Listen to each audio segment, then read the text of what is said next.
This video is to introduce you to the rocket stove that has been modified to become a gasification rocket stove.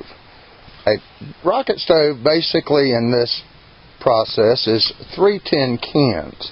As you can see, one is stacked on top of the other, tacked as the chimney. This next piece that has been cut out is for your self-feeding tube, and if you look at this, you can see that the hole is cut in. Now, the secret for gasification versus a regular rocket stove is, you'll notice right here are some holes to allow airflow to come through.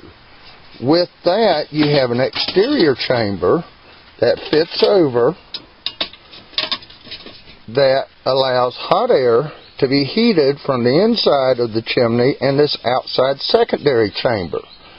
With that, then you have, and I use just old paint can, cut the top out of it, and it fits over the top, and this outside part is just standard 4-inch metal ducting that would be used like for your clothes dryer. I will assemble this. This is a mimosa tree. It is an invasive species of tree. It was brought in for its ornamental value because of the beautiful pink feathery like flower that's about 4 to 6 inches in diameter that's produced by. The growth you're looking at on this mimosa tree is approximately 4 weeks old. It has already grown over 2 feet. It's in the diameter of about 1/8 inch thick. If we look over on this stump has been cut for 3 years, and everything keeps growing off of it. This growth you're looking at now is 1 year old and is 3/4 inch in diameter. If you come in and look, you can see the feathery like palm frond like leaves. This plant is a vigorous and hardy grower. We will step and I will show you a log that was cut several months ago, has no root system, but this is so vigorous that it is growing leaves and stems out without even being rooted. No contact, no energy source within the plant.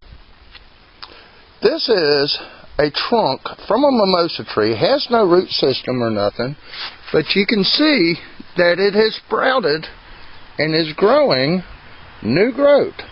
However, when you look on the back of the stump, there is nowhere any root system to feed this. This is how vivacious and vigorous and aggressive that this plant can be. Now, by having a root system, you can actually scar, because this plant puts out a hormone that if a root system is scored, that will actually put out new growth. So as far as a fuel source, this tree could be, and is a very likely candidate for a rentable fuel source worldwide.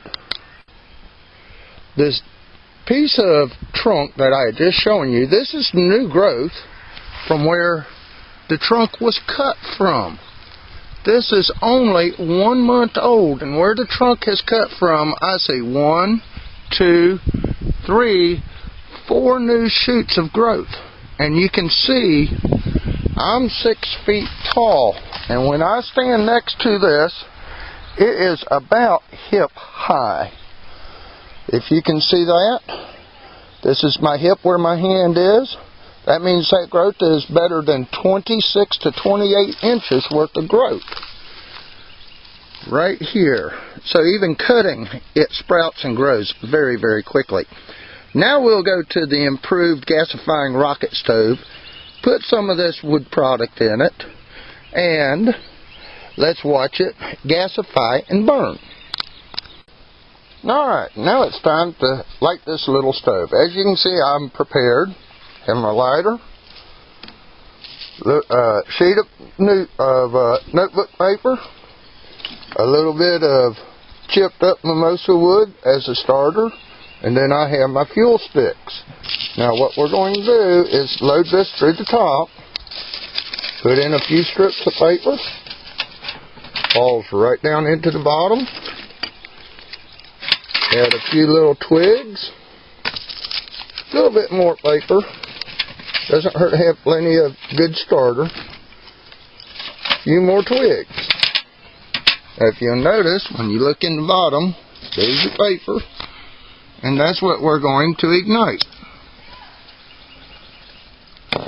Now, the only thing that I did not have was the self-feeding shelf that will insert into your stove just as such. Then we'll take a piece of our carpenter stone. This is a fireproof product that we manufacture. I'm sitting near the prevailing wind, and once we get a little bit of ignition, looks like we missed out on some.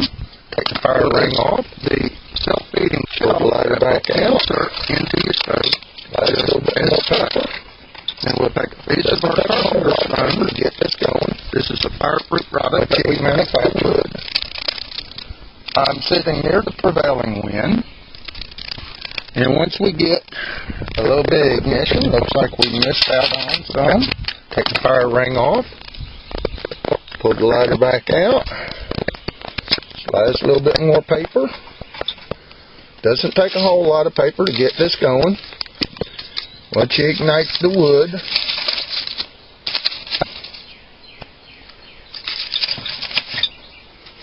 we should be able to get this going without much problem.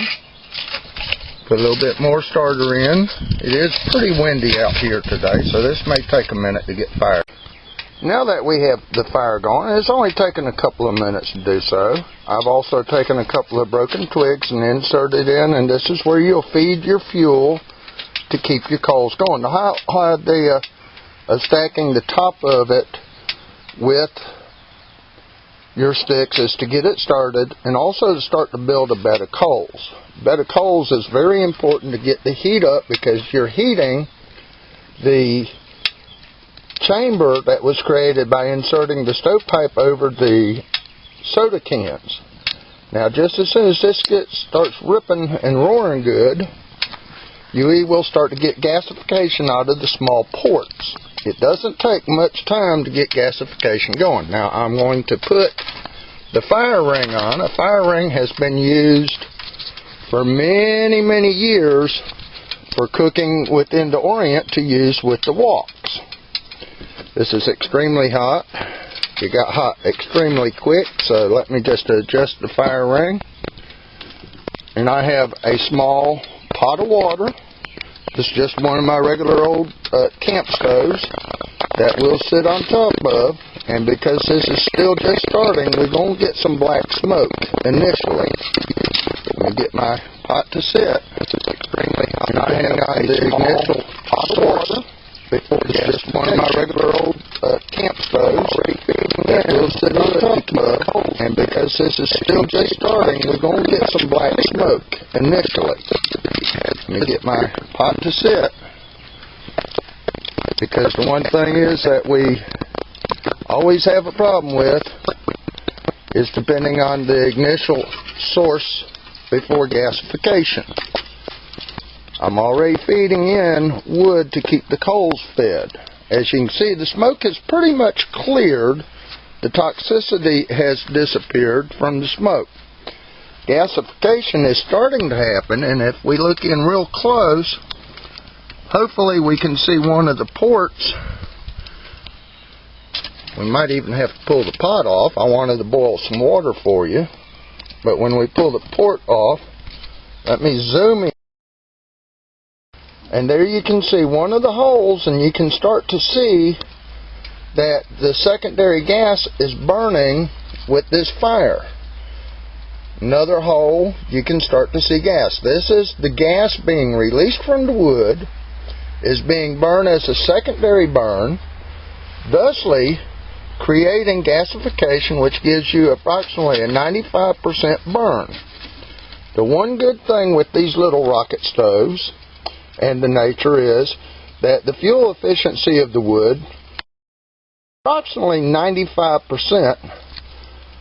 versus about 45% of a 3-stone fire. So fuel efficiency is very important for conservation of limited supply within a third world country. Now we'll put the pot back on. I'll keep this fire kicked up a little bit, and we'll see if we can boil some water. Boiling water in a soup can over one of these only takes 2 or 3 minutes. So in a situation of emergency, natural disaster, this type of unit could be packaged and people could heat water for sanitary purposes with little resources available. They could also heat water for drinking and eating. So as long as you have clean, sanitized water and a little food source, and all you need is just a little bit of wood to use as a fuel source, people can survive. And also by it being efficient, as you can see, there is no smoke after putting the pot on. You can see steam coming off of the pot already. And that pot's only been sitting on there for a minute and a half. And we're already bringing that water, and it's about a 1/2 inch, 3/4 of an inch deep. We are already bringing that pot up to a point of boil. This means sanitary, safe water in an environment where there is little to no potable water, little to no resources as far as electricity or anything else. People would be able to survive. They might think it's being a little bit rough here in the United States. Just to show you about how hot it actually can get, check out the boiling water. You can see we have flame. I've burnt down one of my sticks. Have a secondary stick that I've put in. The other stick that I used, the nice thing is that when your sticks get too short to work on the inside, just take your pot off and set it for a minute. Take your stick, drop it in the center. It adds more coal, more fuel. Set your pot back on. Take you another stick. Oops. Said take you another stick. And slide it in, and it will start firing up and cooking real quick. This water will come right back up to a boil with almost no problem. Within 30 minutes, it's already starting to boil on the bottom of the pot. I don't know if you can see that or not, but there it is. It's boiling.